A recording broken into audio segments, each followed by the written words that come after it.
Hi, my name is Carolynn Johnson, and I joined SHRM as President of CEO Action for Inclusion and Diversity because the next phase of workplace inclusion can't be treated as a culture side project.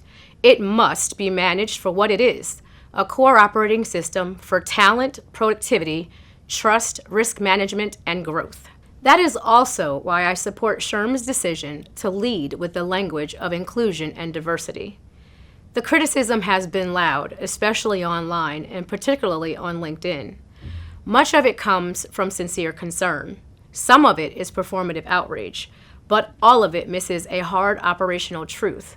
When debates about terminology distract from compliance and performance priorities, the work becomes collateral damage. I'm not new to that dynamic. I previously served as CEO of Diversity Inc., now Fair 360. I watched a mission-critical body of work measuring organizational practices, outcomes, and progress get increasingly pulled into political and semantic conflict. In that environment, leaders face a choice to either defend terminology as a proxy for values or protect the infrastructure that produces real outcomes. I chose to protect the infrastructure. SHRM serves a global membership of 340,000 professionals across 180 countries. At that scale, what SHRM teaches, certifies, publishes, and legitimizes doesn't just influence HR departments.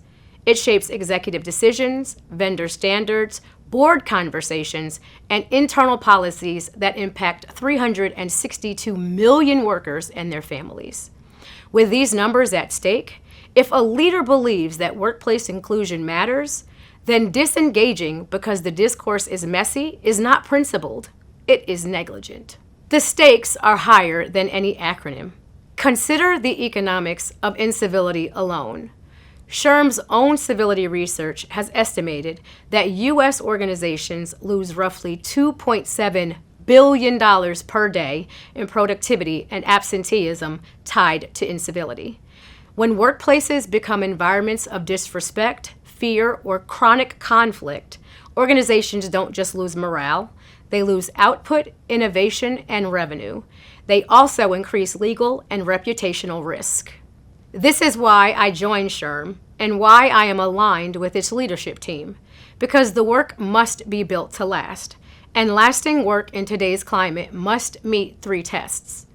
First, it must be legally defensible, grounded in data, compliance, and a methodology must be rigorous. If an approach cannot survive scrutiny, it will not survive scale. Second, it must be workplace unifying, building trust, belonging, and civility across lines of difference. That does not mean avoiding hard truths. It means building a culture strong enough to hold disagreement without degradation. Third, it must be business accretive, driving growth, revenue, and brand value rather than sitting apart from them. Inclusion that cannot connect to performance will eventually be treated as optional. In competitive markets, optional becomes cut.